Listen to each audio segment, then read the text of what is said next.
Hey, Kentucky. How much do you really know about school choice? And do you know why that question is important? Recently, this scientific survey asked if Kentuckians thought public schools in the state were improving. Want to know how that turned out? The survey showed only 1 out of 3 respondents indicated that Kentucky's public schools were getting better. The vast majority said things were either stagnant or in outright decline. You mean, despite all the wonderful things we hear about Kentucky education, the public still are not buying it? That's right. In fact, the survey shows one area where Kentuckians don't agree with the current educational system is parental school choices. The survey shows an overwhelming number of Kentuckians, nearly 4 out of 5, say parents need more choice than the system currently provides. And that leads us back to this question. The survey shows very few Kentuckians know much about charters. That is not surprising because public school charters are currently illegal in the Bluegrass state. So the survey team did a little educating, telling people a bit about what the charter schools are like.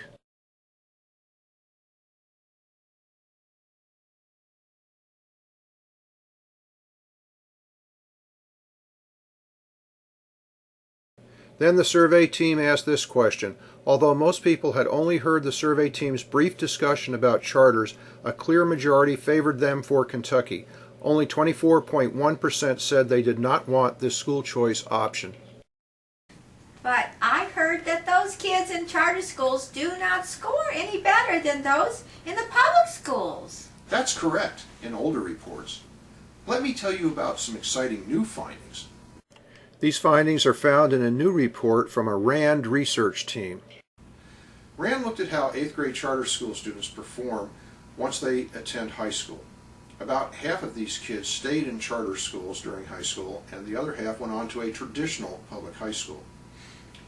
Now, some of the information that's never been looked at before includes ACT college test entrance scores, high school graduation rates, and the rate of going on to college.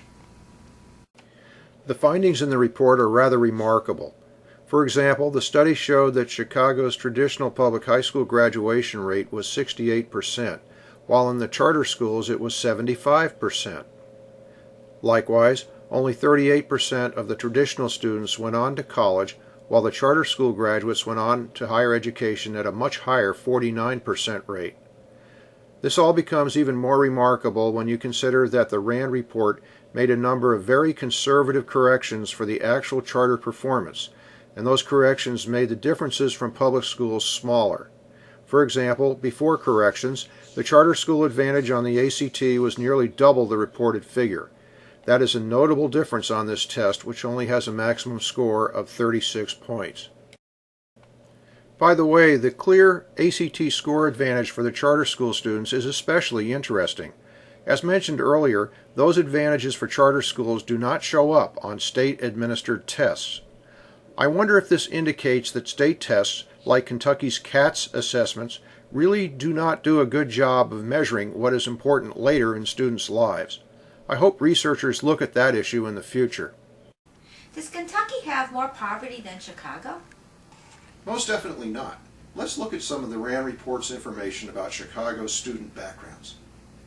Here you can see that Kentucky has a clear advantage in every area concerning students who generally perform more poorly, with only one exception: students in special education.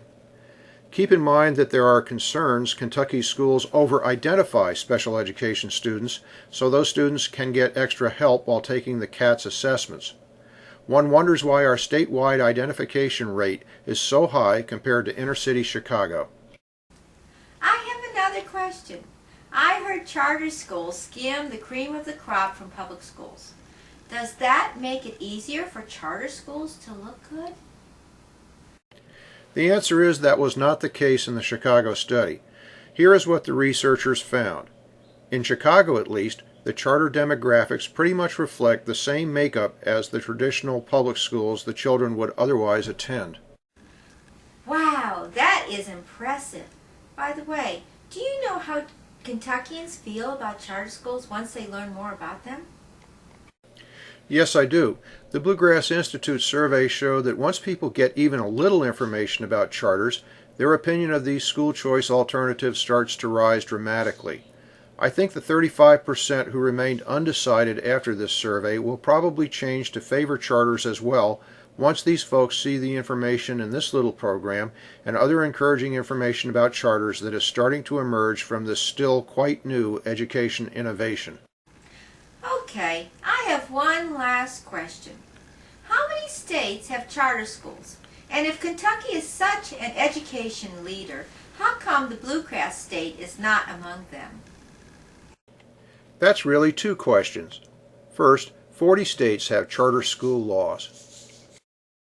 Kentucky is not among them. Kentucky is one of the few remaining states that do not allow parents this public school choice option. As for the second question, maybe you should ask your legislator why Kentucky is not a charter school state. Be sure your legislator knows about the new RAND findings, by the way. Our legislators say they are worried about graduation rates and college attendance. The RAND report indicates that charter schools could help Kentucky in these two chronically underperforming areas. Finally, to close this program, if you want to learn more about charter schools, check out the Bluegrass Institute's website at www.bipps.org. Thanks for watching.